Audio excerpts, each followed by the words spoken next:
सतह के सबसे नजदीक वाली परत को यूफोटिक जोन या सनलाइट जोन कहा जाता है। जाहिर है कि यहाँ सूरज की सबसे ज्यादा रोशनी पहुंचती है और 90% समुद्री जीवन इसी परत में मौजूद है। अगली गहरी परत को डिस्पोटिक जोन या ट्वाइलाइट जोन कहा जाता है।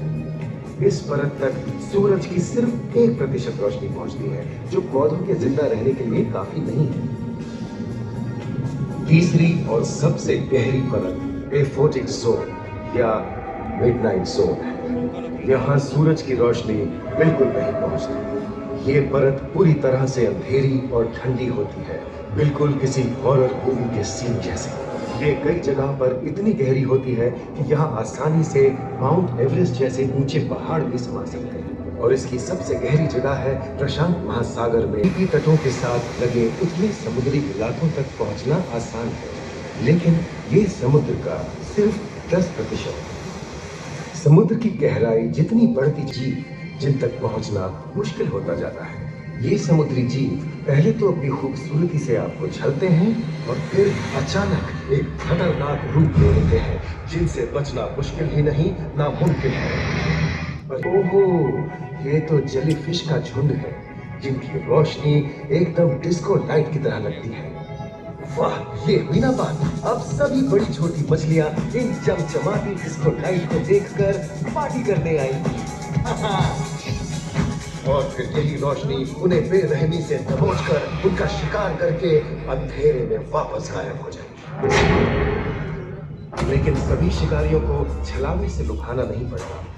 सबसे घातक शिकारियों में से है शार्क, जैसे ग्रेट व्हाइट और टाइगर शार्क।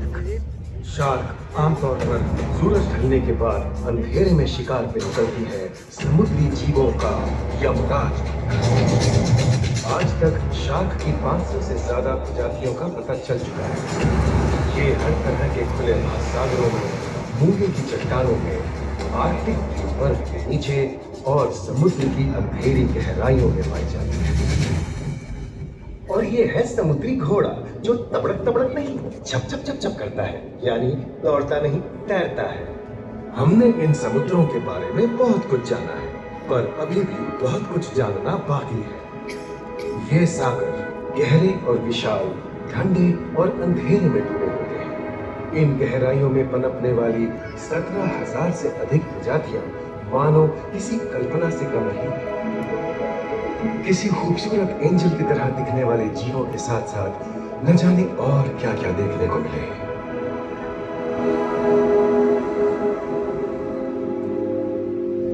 इन विशाल सागरों के इकोसिस्टम इनके बाहर तक फैले हैं।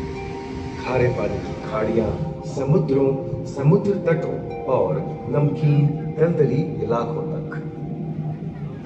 मानव जाति दशकों से प्लास्टिक, जहरीले रसायन, तेल और ऐसी कई चीजों को पानी में बहाकर समुद्रों को नुकसान पहुंचा रही है। कई समुद्री जीवों या मछलियों की दर्दनाक मौत और उनकी इस तड़प का जिम्मेदार हमारी मानव जाति ही है।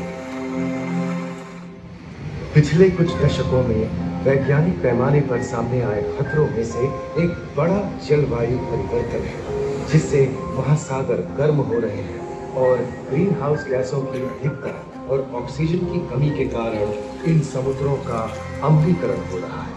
सागरों के इस तरह गर्म होने से पानी का स्तर बढ़ गया है और बर्फ की चादर पिघल रही है।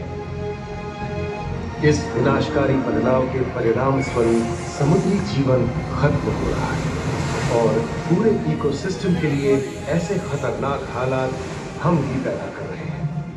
हमारी आने वाली पीढ़ी का भविष्य इस बात पर निर्भर करता है कि क्या हम आज अपने निजी जीवन से प्लास्टिक को हटाने जैसा छोटा कदम उठा सकते हैं, या फिर हम बड़े स्तर पर सख्त नियम बनाकर उन्हें लागू करें, जिससे समुद्री संसाधनों का दोहन और प्रदूषण कम हो। याद रखिए, बात हमारे अस्तित्व की है, तो बदलाव की शुरुआत भी हमें ही करनी होगी।